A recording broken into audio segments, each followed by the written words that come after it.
Hello friends, welcome to the special lecture Symbolic Expression, and as a sign language expert we have Manisha Sharma with us. And in the series which we are doing on history of India from 1700 to 1950, today we will talk about Indian Constitution and the establishment of the Republic. As all of us are aware that how with the coming of independence and even before that, we find that the Constituent Assembly was created in 1946, and thereafter it played an important role in that sense that various deliberations of the Constituent Assembly led to the writing of the Indian Constitution, and India finally became a republic when the Constitution was enforced on 26 January 1950. So, in that context, we find that it met a number of times, it deliberated on the various kinds of issues which were there, and then it came up with a constitution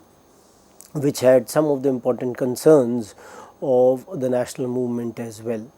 And a number of amendments they have also been done in the constitution from different points of time, but we also see that how a constitution has also to be dynamic in nature, and the demands of the time they have to be kept in mind, and keeping in mind these kinds of aspects, the kind of amendments which have been made in the constitution have added to the value of the constitution. And we have also seen that how sometimes the Supreme Court and has also intervened in the framework of understanding the basic structure of the constitution. In various cases they have also been fought with regard to that. So, in the course of our discussion we will also talk about these kinds of cases and what constitutes the basic structure of the constitution, and how Indian Constitution has empowered so many people at the same time. And when we talk about the kind of readings, one can refer to D.D. Basu's Bipin Chandra et al. India since independence, then India after Gandhi by Ramchandra Guha, D.D. Basu's Introduction to the Constitution of India, B.L. Grover's An Introduction to Modern India, and Granville Austin, the Indian Constitution. So, these are some of the readings which one can refer when one is talking about the Indian Constitution. And when you talk about the Constituent Assembly, we find that initially it was to have 389 members, 296 from the British India and 93 from the princely states, and it initially constituted only the members from the British India, and the members they were not elected on the basis of universal adult franchise. And some people they have also even argued that it was not representative in character in that sense, because only Muslims and Sikhs they were being recognized as minorities and they were deserving the special representation. So, in that sense there was a lot of debate with regard to that how the Constituent Assembly was being formed and how it could be more representative in character. And we find that Congress as a party and others as well, they also made to see they in a way acted in the manner that how assembly could reflect the diversity of the perspectives. And the Congress Working Committee in early July 1946 instructed the PCCs to include the representatives of scheduled caste, Parsis, Indian Christians, Anglo-Indians, tribals and women in the Congress list for the general category, so that the Constituent Assembly could be more diverse, and at the same time people from the every section of society they could be incorporated in the Constituent Assembly, so that their concerns as well as their representation is also being met. And when one is talking about the consideration in choosing names to the election to assembly, it was being argued that the best talent which is available in the country must be involved in the task of making the constitution, and we find that leaders like Gandhi even suggested names of 16 eminent persons for inclusion in the Congress list. And we find 30 people, those who were not members of the Congress, they were elected on the Congress ticket as well, and they were part of the Constituent Assembly. And when deliberations they were being held with regard to the Constituent Assembly, we find that the decision to convene the first session of it on 9th December 1946 was being decided, and we find that Dr. Sachidanand Sinha, who was the oldest member, he became the provisional president as well. So, the real responsibility of deciding the constitutional framework within which the government and the people of India were to function had been transferred and assumed by the Indian people with the convening of assembly, because the representatives of the people, in that sense, now they had to decide, they had to deliberate that what kind of articles, what kind of issues they have to be incorporated in the constitution, so that the welfare of all the members of the society could be undertaken. We also see the kind of background which was there, that how in 1940s there was a lot of conflict, in that sense that British, after especially the Second World War, we find that their power had deteriorated, in that sense their power had declined, and they had to leave India, and the contribution of the Quit India movement in 1942, and thereafter the role played by Subhash Chandra Bose in INA, and the Royal Indian Navy mutiny in 1946, all of them, they in a way created the kind of a situation for the colonial rule to end, in the sense that the British, they realized that how INA members, many of them those who were the part of the British Army earlier, and the Royal Indian Navy mutiny, both of them, they created this kind of a situation where British realized that they could not hold their control in India if they are not able to control the military or forces. So, in that sense we find, and we also see that the Muslim League at that point of time was also involved in terms of the issue of partition beginning from 1940s onwards. Especially we find that when the Pakistan resolution was passed by the Muslim League, and we also see that how in 1940s when Muslim League realized that it was not able to secure partition of India, then it involved in direct killings as well, and so such kind of a situation was there in the country, and we find that Dr. Rajendra Prasad, who was elected the permanent chairman, and this kind of office was later designated as the President of the Assembly, and Nehru moved the objectives resolution, which was debated till 19 December. So, the work of the Constituent Assembly, it started, and the objectives resolution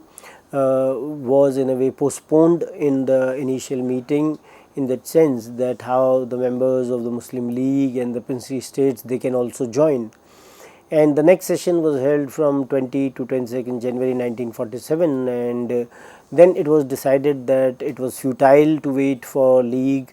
now, and objectives resolution was passed. And we find that from 20th April to 2nd May 1947, the League still did not join the Constituent Assembly, and when the Mountbatten Plan was announced on 3rd June, which made it clear that the India was to be partitioned. So, such a kind of a situation which was there at that point of time was not conducive for maintaining the deliberations, in that sense that how Muslim League did not participate or in a way cooperate in the Constituent Assembly, even when it joined it and then left it. So, this in a way completely altered the perspective of the Constituent Assembly as Cabinet Mission Plan, the essence of which was a compromise on League with the League was no longer relevant at that point of time, and with the Indian independence we find that the Constituent Assembly became a sovereign body and also doubled as legislature for the new state as well after 1947. And how it was responsible for framing the constitution and making ordinary laws as well. And when you talk about that how the Constituent Assembly functioned at that point of time, then a number of committees were asked to present the reports on the basic issues. They were being framed in that manner that they present the number reports in that sense, and B.N. Rao, who was the constitutional advisor, prepared an initial draft on the basis of the reports of these committees and his own research into the constitutions of other countries as well. So, we find that how the people, those who were associated in terms of drafting the constitution, in terms of writing the constitution, they were very eminent in that sense that they were ready to put all sorts of efforts with regard to that. They were ready to research, and their own vision in that sense was also applied when this kind of a draft was being made, and the study of other constitutions of the world, that was also being conducted. So the good features of the constitutions of the world, they could be incorporated in the Indian constitution as well. And thereafter we find that how Dr. Ambedkar's drafting committee, and Dr. Ambedkar was the chairman of that committee, and it prepared and presented a detailed draft constitution which was published for public discussion and comments as well. So that the comments from the public, in that sense, they could also be discussed, and if need be, they could also be incorporated as well. And we find that this kind of a draft constitution was again discussed, and amendments, they were being proposed after that. And finally, when all this was completed, we find that constitution was adopted.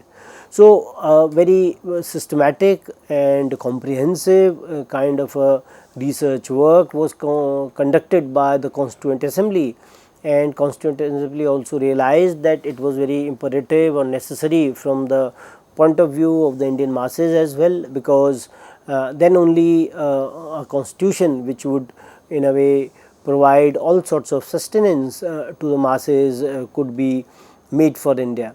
And we find that the national movement leaders, they also definitely played an important role, not only during the national movement as well, but even after the independence of India. And some of them, like Sardar Patel, he in a way talked about the objectives resolution, and he stated the philosophy and basic features of the constitution as well. And his decisive part in bringing the representatives of the princely states into the assembly, and the elimination of the separate electorates, and in a way squashing any move for the reservation of seats for the religious minorities. So he in a way was trying to unite Indians, in that sense that how the princely states, they were facing a lot of issues with regard to their integration, and how Patel moved with the kind of resoluteness which was required at that point of time, the kind of determination which he reflected at that point of time to bring in more and more Indian states, in that sense, into the Indian Union. And the idea of separate electorate was also in a way rejected, because that was being used as a divisive force by the British at that point of time. And any reservation for the religious minorities was also not being welcomed by Patel himself. Then we also see that the people, those who have studied the constitution, they have also given their ideas, and Austin being one of them, and he says that the democratic constitution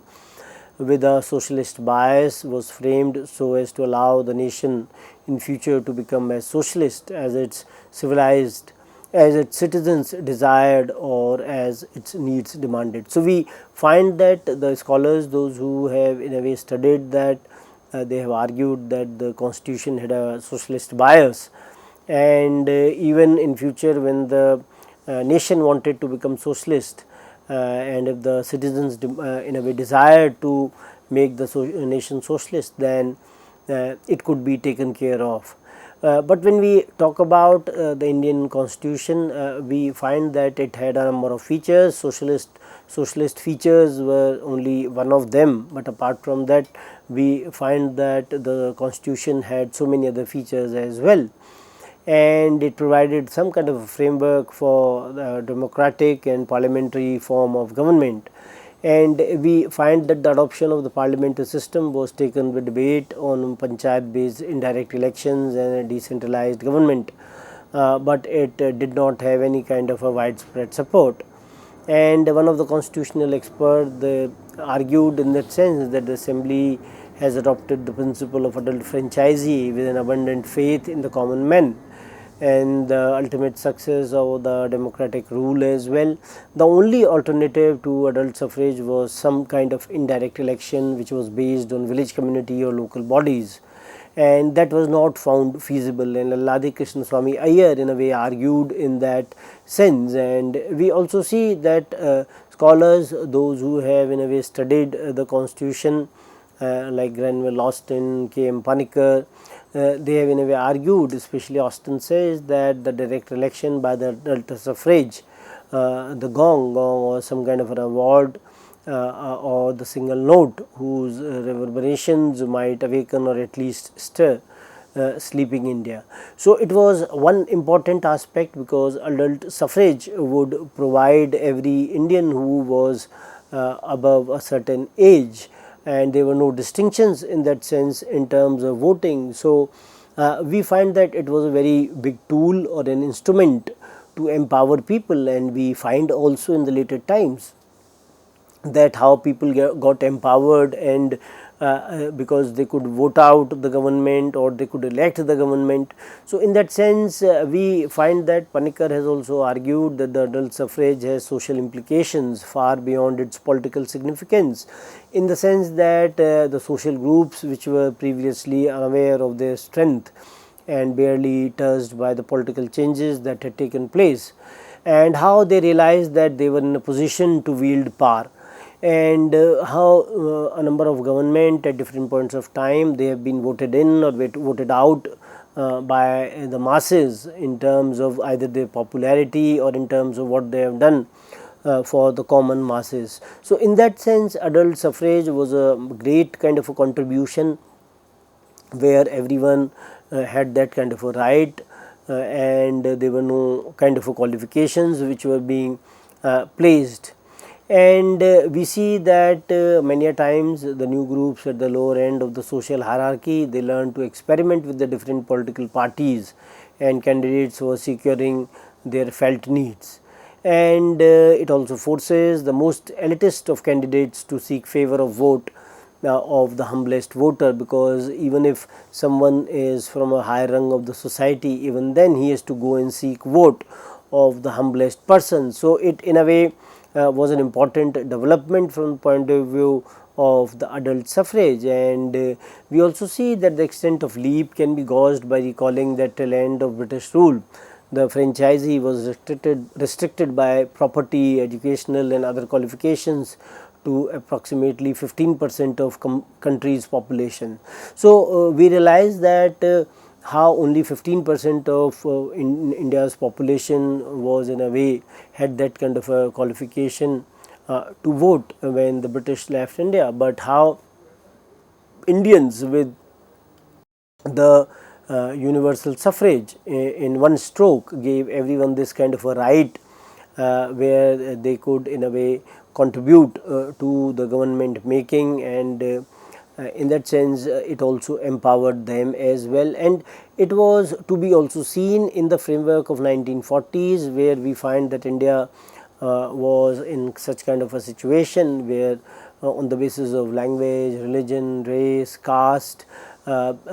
society had some kind of divisions, and constitution was in a way talking in the framework of national integration in that sense, because even during the national movement we find that people from diverse sections of the society, they came together to fight against the colonial rule. And the kind of distinctions which were there society in the framework of the economic, social, cultural, gender, caste, all of them